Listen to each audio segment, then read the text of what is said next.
a negotiator for Hamas, a top leader in their Politburo, assassinated in Iran on July 31st. And then before that, we had Israel just the day before bombing Beirut in reaction to a very suspicious strike on the Golan Heights, which killed 12 people, many of them young people. Now we are also getting unconfirmed reports about a possible IRGC commander, Iranian commander, killed in Damascus. Sound familiar? Back in April, something of this sort happened, which led to an Iranian operation to deter Israel from further attacking. It was an Israeli attack on the embassy in Damascus back in April of 2024. These are unconfirmed reports so far. But Michael, maybe we can turn to you.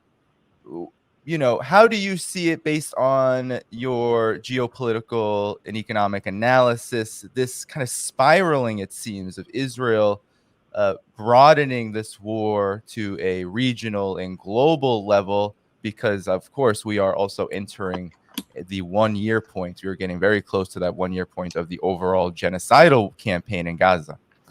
Well, you say Israel, but it's actually Israel in the United States. And all this has happened right after Netanyahu came to Congress and met with in Washington with the Democratic Party leaders and then with Trump. So I think it's really the policy of the neocons. They've worked hand in hand. And I've known these people for over 50 years. I worked with Netanyahu's advisor, Uzi Arad, for a number of years at the Hudson Institute. We made trips around the world together arguing, and I know what their ideas and ideology are. And it really is not only apartheid, but the feeling that if Israel doesn't kill the Palestinians will kill the Israelis in retaliation for what the Israelis are doing to them. And so once you hurt the Palestinians, that makes you think very much like what America thinks with Iran. Well, we look at what we've done to Iran. They must hate us. Therefore, they're going to do something about us. Therefore, we're going to attack them. So I think that the neocons in Washington believe that the war is going to be inevitable. America is fighting for control of the Near East because the Near East controls the oil. And American foreign policy has been based on control both of food supplies from American farms and control of the oil trade. Because if you can control the oil trade, you can turn off people's electricity, their heating, and their power, and power use for workers the productivity. And I know the way that the military thinks, and again, I've worked with them for years, is the timing. That are we in a better position now than we will be next year or not? And I think the American military realizes that Russia and China and the other Eurasian countries are getting together. The American ability to fight militarily is going down. And to the military, that means if we don't have war now and wait till next year in the future, we'll be less and less and less able to win. Well, the reality is they're going to lose wherever they go, unless there's atomic war and the chessboard is thrown over. And I think their feeling is the Americans are doing everything they can, from Ukraine to Israel to Iran, to try to stir up a retaliation so that they can then say, we're under attack, we're defending ourselves, and once you tell your population and your voters, this is a war for defense, the Nazis knew, you can always get as Goebbels said, you can always get a population on your side if you say it's for defense. So I'm very worried that the neocons are going to say there will never be a better, or at least a less worse time to go to war in the Near East than right now. That seems to be what is leading a trigger. And even though the military has said, every way that they've gamed out the military sequence there, America loses. They're not going to lose as bad now as they will in the future. And this is very dangerous given the whole mindset that they have and the mindset that they have to control the Near East or else the rest of the world will not be neoliberalized. It's really, we're at a civilizational split. What kind of society and what kind of economy will the world have? Will it be a neoliberalized, privatized economy, or will it be, I hesitate to say socialized, let's just say a progressive, real kind of democracy economy? Before I get you in here, Jill, I just want to correct myself. It's Ismail Hania. I'm probably still butchering the name, but I wanted to make sure I corrected that before I give it to you, Dr. Stein, please. Yeah, and I would add to what Michael said. It's not only what kind of world we're going to have, but whether we're going to have a world or not, because, you know, the words of Martin Luther King ring truer than ever. My country is the greatest purveyor of violence in the world today. You know, true back in the 60s, all the more true now.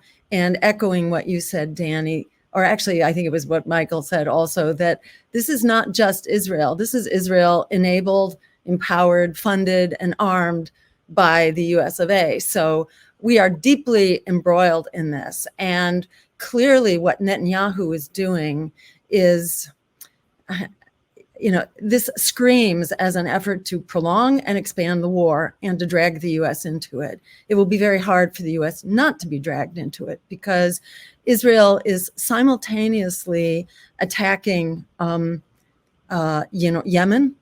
Just the other day, a really severe attack on one of Yemen's key ports. I mean, they've been bombing Yemen for some time in retaliation to Yemen's efforts to, you know, stop the genocide and stop the flow of weapons and materials that support the genocide.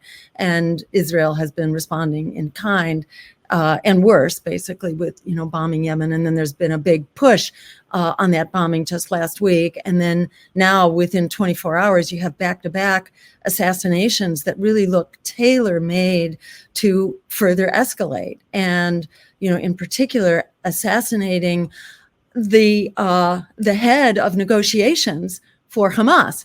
How are we supposed to be, you know, and how is Israel supposed to be negotiating a peace deal when they are assassinating the spokesperson and the key figure in that in those negotiations? So this is, you know, this is designed, until proven otherwise, this is designed to completely torpedo negotiations to ensure that the war goes on, and in fact it escalates, because you have not only this assassination, but it's happening in Iran. And you know, there was another big offense against Iran by Israel a couple months back when Israel took on this, you know, incredible, you know, inflammatory action, you know, a war crime, bombing Iran's embassy in Syria, I believe. I'm sorry. Yes, it was Iran's embassy. Yes. Yeah. In Syria, and there were like 13 people killed then, and that was responded to by Iran with a retaliation of some 300 drones and missiles, which was less than it could have been. It could have been much more, and they had a relatively contained response, but that was so insane. And what was the U.S. response to that? You know, it was like nothing, you know, no even slap on the hands, no demand for an apology, nothing. The U.S. has been really in full support, enabling Israel's very offensive and escalatory actions. So you have that going on at the same time.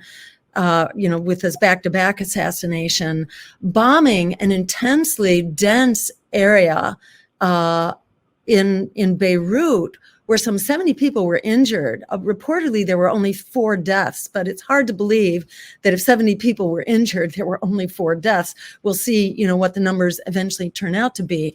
But you have Israel sort of simultaneously provoking all of its adversaries in the region.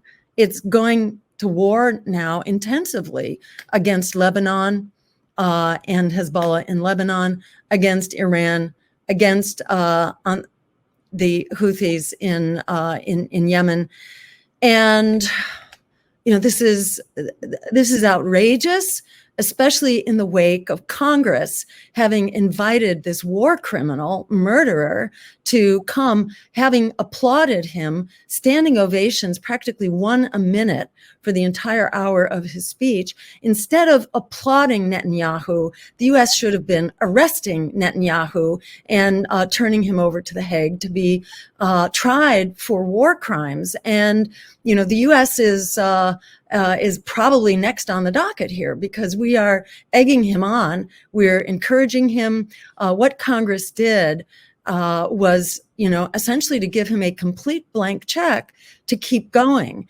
And it was not long ago that the U.S. Congress and White House basically appropriated another $18 billion worth of F-15 fighter jets at U.S. taxpayer expense. And this was after, the explosion of Israeli aggression in the south of Gaza. And Israel has just been on kind of a nonstop series of massacres. Talk about children and the deaths of children that Israel is supposedly defending.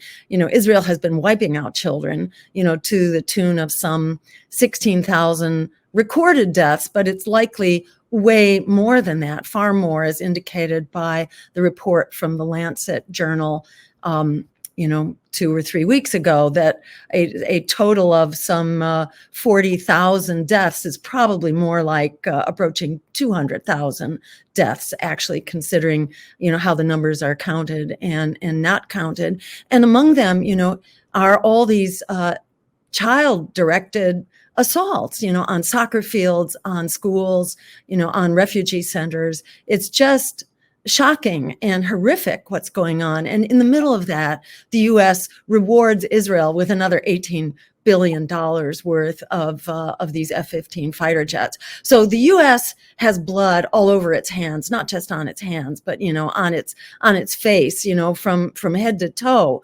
Basically, the U.S. is conducting this genocide. And we heard recently some, warm words for the suffering of the Palestinian people from Kamala Harris. But these are absolutely empty gestures, because the U.S. has the capability of stopping the genocide with a phone call or simply by curtailing the weapons, which, by the way, are illegal. It breaks 3 U.S. laws to be sending weapons to Israel at this point. So it's a simple matter to stop the flow of weapons and to even make the phone call saying, you're done. You are basically disarmed now and going forward, barring an end to the genocide and an end to the aggressive actions that Israel is taking in order to defend its right to conduct genocide. So this is all of this is being enabled and empowered and intensified by the U.S. So in my view, this is a time, to to double down, to arrest Netanyahu, to send him to The Hague, to stop the flow of weapons, and to actually join our campaign, which is challenging empire. Without a challenge, as Frederick Douglass said, power concedes nothing without a demand. Michael, I wanted to bring you back in here too about a point that Jill Stein made around the U.S.'s involvement here with regard to this crisis, this growing, this spiraling, this growing threats of a broader war out of the genocide in Gaza. And I wanted to ask you about the U.S.'s, how there's been a lot of activity. On the one hand, the U.S. says what remains of the Biden administration has said that they're not involved in what happened in Iran, right? The assassination of the Hamas leader. That they're trying to keep Israel from extending the war into Lebanon against Hezbollah. But maybe you could outline a bit, like, why does the U.S., because at the end of the day, in the final analysis, it appears that the U.S. actually does support all of what Israel does, either by vocally supporting it, materially supporting it, or both. Words seem to not matter very much here. It really does have to do with the action. So could you talk about why, from your standpoint, the U.S. is supporting this conflagration, this expansion of the war, as well as the genocide? Well, it's very simple. Is Jill said at the beginning of her talk, and I agree with her, not only Netanyahu and the Israelis should be counted as war criminals, but so should the Biden administration, Blinken and Sullivan. So what the U.S. does, for public relation purposes, it knows just what Jill said. The majority of American people don't want the war, either in Ukraine or in the Near East. So the pretense is to shed crocodile tears and said, oh, we told Netanyahu not to drop the bombs on Gaza and kill civilians. Oh, by the way, here's every single day, every bomb is an American bomb that it continues to be sent. And as Jill said, this could all be stopped in one telephone call. So that all these are American bombs. The administration is trying to pretend good cop and bad cop. The U.S. is the good cop trying to stop it, but the U.S. is the supporter of Israel. And I won't simply say Israel. It's really the Likud party. It's not the old Labor Party of the progressive Israelis. This is the right-wing Likud party, the ultra-right party that the United States is supporting. And that AIPAC is supporting with its donations to Congress, not to Jill's campaign. So this is just all smoke and pretense. Now, of course, we would have liked to have seen some congressmen, and I think one of the congressmen said they wished they could have gone across the stage, shaken Mr. Netanyahu's hand and put into it a subpoena to put him under arrest. But the International Court has not yet issued an arrest warrant. So you can't arrest somebody without a warrant for their arrest. That's what we're waiting for. And if they can issue the warrant against the arrest of the Israeli leadership, they can do it against the U.S. leadership, which is their sponsors. The pretense or the claim is simply that, oh, Israel has bought the U.S. Congress through its campaign contributors, but there's a circular flow. Congress will give aid to Israel. Israel will use some of the aid it gets to pay back into the lobbying effort to pay the congressmen. So everything, some portion of whatever they give Israel ends up in their own pockets. That's the circular flow we have, thanks to Citizens United and related things. So you're having a whole system that is so dysfunctional that I think a lot of American voters think there's nothing we can do. The system is so corrupt. But there is something we can do, and I think that's what Jill has been trying to explain in her campaign, which somehow does not make it into the New York Times or the Washington Post. And definitely. And I wanted to, Jill, also ask you, given what Michael said and given what you said about your campaign here, could you talk about, the United States? I think one of the biggest ways that the United States maintains this like plausible deniability is, on the one hand, it poses itself as some kind of diplomatic force mediator between Hamas and Israel, and it has been trying to at least play this role, or play at this role, I should say, since the initial talks about a so-called ceasefire began. But I'm wondering, Hamas, considered a terrorist organization, Hezbollah, considered a terrorist organization, Iran, considered an adversary, the entire axis of resistance, considered an adversary. How do you differ in terms, because, we have Kamala Harris, we have Donald Trump. They don't deviate from these positions at all. How do you differ in how you would relate to these forces, which they're all saying that they are opposing the genocide and coming to the aid of the Palestinians? How would you relate to them if you were in that position that the U.S. claims it is now, and that these two parties claim they're in now? So, they claim that they oppose the genocide, but it's pure talk.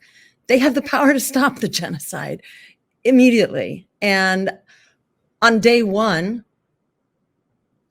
my administration would make that phone call. and the war is over with that phone call. And this was done by Ronald Reagan, not exactly your model of a peace president, who picked up the phone and called Menachem Begin, I think it was at the time, and said, bring your troops back from Lebanon, where Israel had gone in pursuit of the, terror organization du jour, and Israel has its du jour, its terrorist of the day, on whom resistance is blamed, but resistance is inevitable. Resistance will happen when people are being murdered as a way of life, when you have a murderous occupation and apartheid state, when people are basically being allowed food and water out of an eyedropper. Everything coming into Gaza has been strictly controlled, basically to just barely maintain a survival level of calorie intake. The incredible violence that people have been subjected to routinely, and, periodic massacres that have been the track record, actually, of the Zionist state since even before it declared independence. There were some 400 or 500 villages that had been basically destroyed. So, this was hardwired into the plan. And many people don't know that, because it was only with the revelations in the Israel's National Historic Archives that became available to historians in the 1990s. So there was a whole new analysis by Israeli historians, actually, of Israel's history, and it became very clear, what has been going on here from the get-go. So, all well and good to blame the resistance of the day, but you're going to have resistance as long as you have systematic ethnic cleansing, periodic massacres, and just the murderous way of life of an apartheid state. People from South Africa who fought the apartheid state in South Africa say that it was mild, it was modest compared to the violence of the Israeli apartheid. So it doesn't matter what you call it. If you want to solve this crisis, you have to get to the underlying drivers of the crisis, which is essentially the occupation, the apartheid state, and essentially, the blueprint of the Zionist plan here, which has been murderous, actually, and terrorist from its inception. So let's just solve the problem.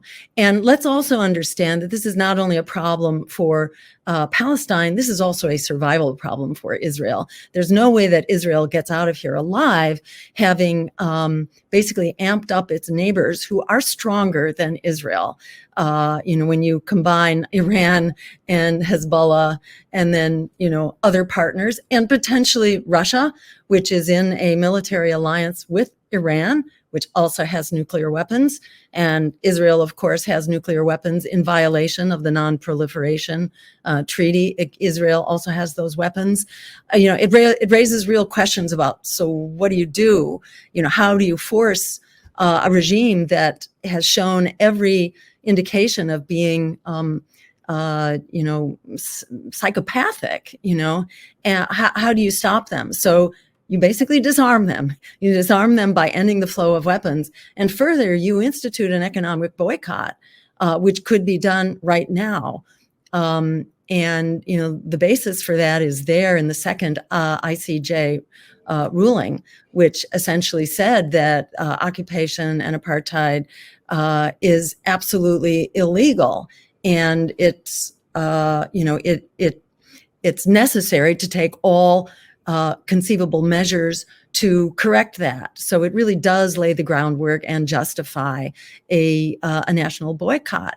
And those boycotts actually are being quite effective right now. This is another way in which Israel does not get out of here alive, because the economic toll on Israel right now is enormous. The cost of this war is huge. Israel has lost a lot of its business. Its tourist industry has completely come to a screeching halt. One of its major ports had to shut down because there's so much, commercial, engagement that's just not happening anymore. So for the people of Israel, not the apartheid state, but for the people of Israel, this is absolutely essential too, for us to put an end to this. And yes, Israel has nuclear weapons, but you don't need nuclear weapons to basically create an economic boycott here. And that can happen.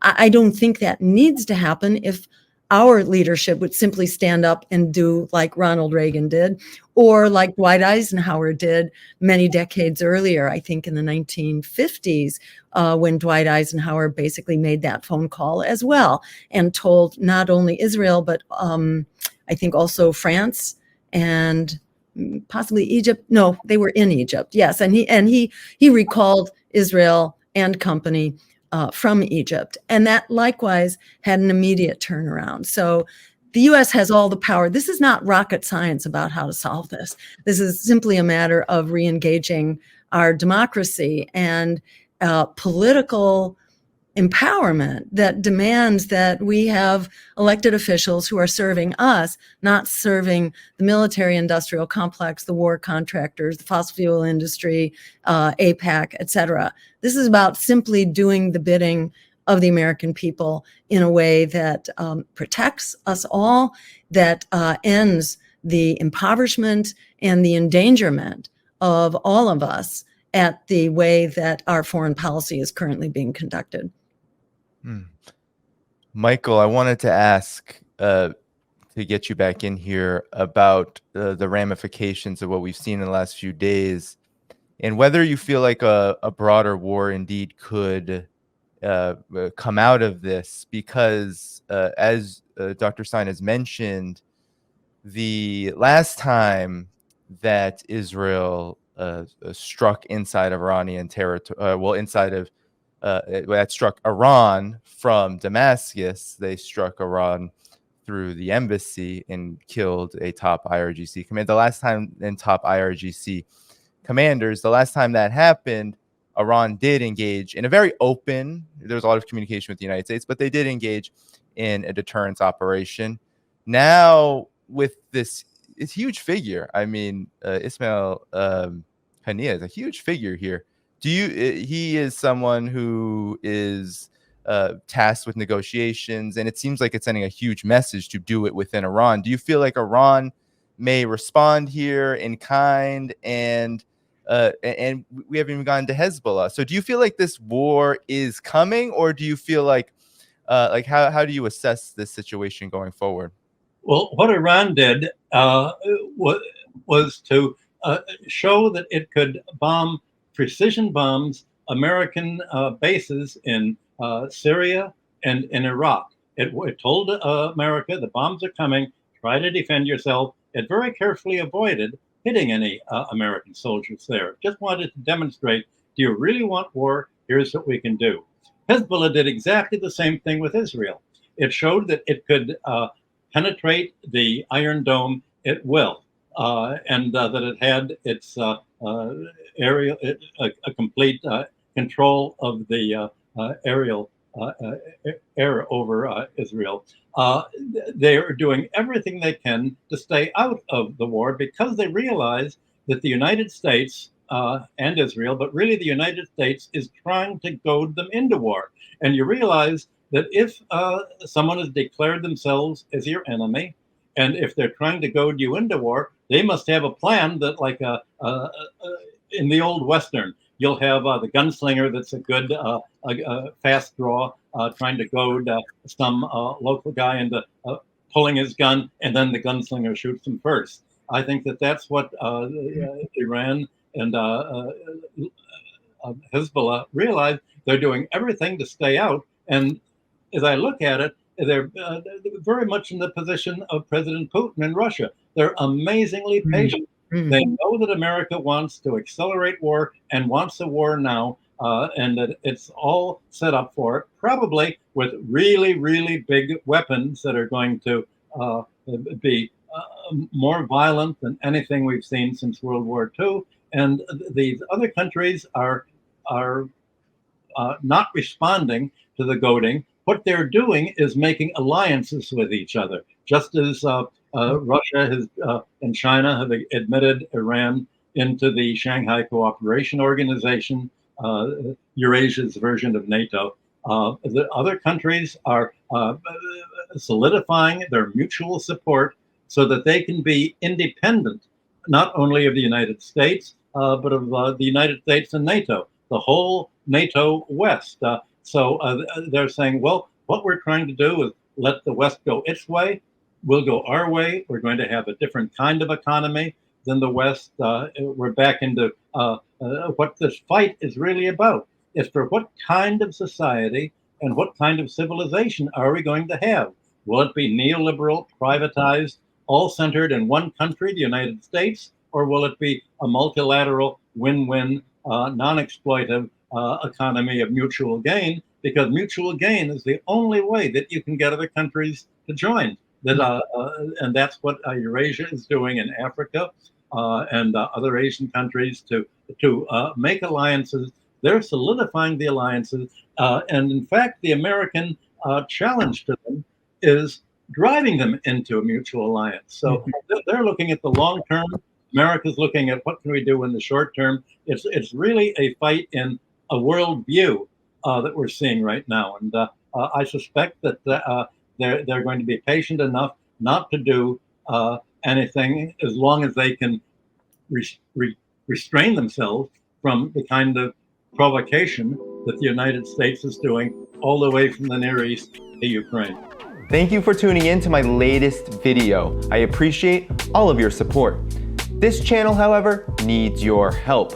I am seeking to make this channel more sustainable in the long term and upgrade necessary equipment to ensure that this work continues onward and makes progress to give you all of the geopolitical analysis that you all deserve. For that reason, I'm asking you to become a member of my Patreon community at patreon.com/DannyDhaiphong. You can find that link in the video description or in the pinned comment below. For whatever amount you choose to give, just know you are supporting independent media that you can't find anywhere else. Thank you so much, and I look forward to the next video.